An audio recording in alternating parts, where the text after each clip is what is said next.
आखिर किसका काम ज्यादा आसान है, बहू का या सास का? माँ जी, सास को काम ही क्या है, आपके सारे काम उंगलियों पे तो हो जाते हैं। कुछ भी। हाँ, हिसाब तो उंगलियों पे ही हो जाता है ना। अरे बेटा, ऐसा सिर्फ अभी लगता है। जो मुझे करना पड़ता है ना, वो तुझे करना पड़े तो समझ आएगा कि असली काम का पहाड़ कैसा होता है। ठेले बराबर वजन भी नहीं है आपके काम में, और बात पहाड़ों के वजन की कर रही हैं आप।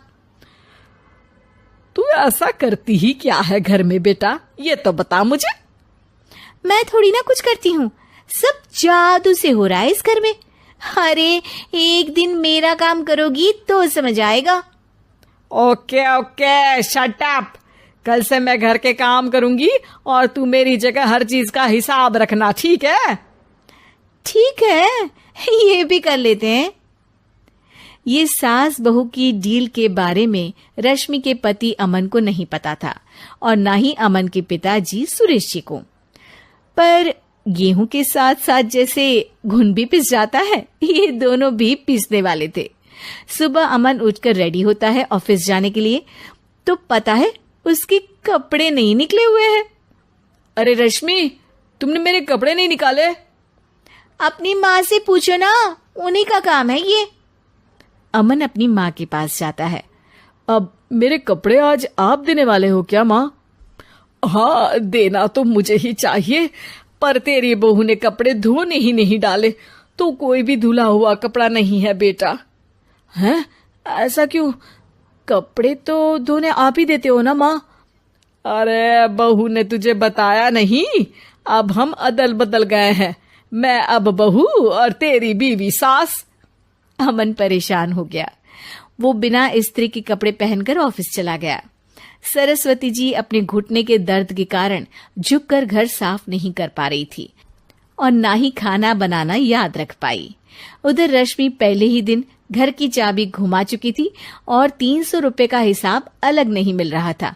पर दोनों का ही घमंड कैलाश पर्वत से भी बड़ा था और दोनों ही खेमे एक दूसरे की बात मानने को बिल्कुल तैयार नहीं थे।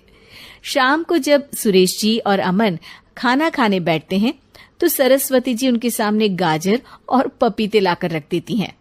अरे माँ, ये क्या है? ख्याली पुलाव के साथ सलाद। माँ जी खाना बनाना भूल गई लगता है। अरे एक एक चमन्नी का हिसाब है मेरे पास, खाना बनाना कैसे भूल जाऊंगी? ये तो मैंने पढ़ा था कि फल फ्रूट खाने से सेहत अच्छी रहती है, इसीलिए ये ले, एक फल खा ले। रात को सुरेश जी और अमन अपनी मीटिंग बिठाते हैं अकेले में। बाबूजी, इनकी लड़ाई के कारण ना हमें ठीक से खाना मिल रहा है, उल्टा घर के सारे काम रुक गए हैं। हाँ बेटा, 2 भैंसों की लड़ाई में बेचारे खेत के पौधों का भी नुकसान हो रहा है।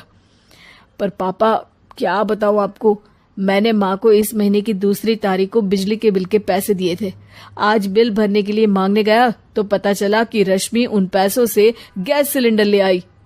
अच्छा, तो सिलेंडर के पैसों का क्या हुआ? अब सिलेंडर के तो कोई पैसे नहीं थे बाबूजी, हमारे घर पर गैस की पाइपलाइन लगी है ना। बेटा, इन दोनों का कुछ करना पड़ेगा, नहीं तो अपने घमंड के चक्कर में पूरा घर बर्बाद कर डालेंगी ये दोनों। अमन और सुरेश जी काफी सोच विचार के बाद एक निष्कर्ष पर पहुंचते हैं। रात ही को दोनों अपनी पत्नियों की अलमारी से नई साड़ी निकालते हैं और सुबह जब रश्मि और सरस्वती जी उठते हैं तो देखते हैं कि दोनों पति साड़ी पहनकर चढ़ाव पर सब्जियां काट रहे हैं। अरे ये सब क्या हो रहा है? क्या हो रहा है मतलब? आप दोनों अदल बदल हो सकते हो तो हम क्यों नहीं?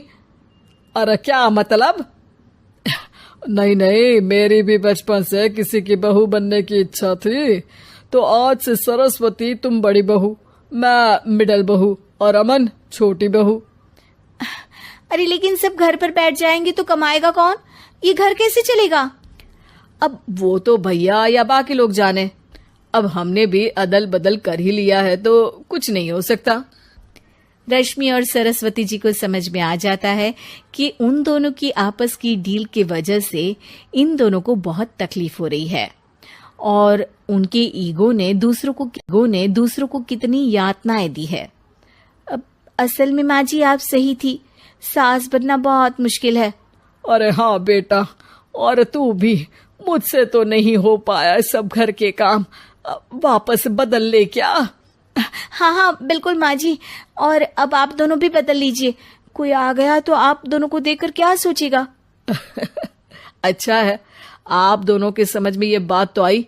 मैं फटाक से कपड़े बदल लेता हूँ। अरे रुक जा बेटा, एक फोटो ले लेती हूँ तेरी। मेरी बेटी होती तो तेरे जैसी ही दिखती साड़ी में।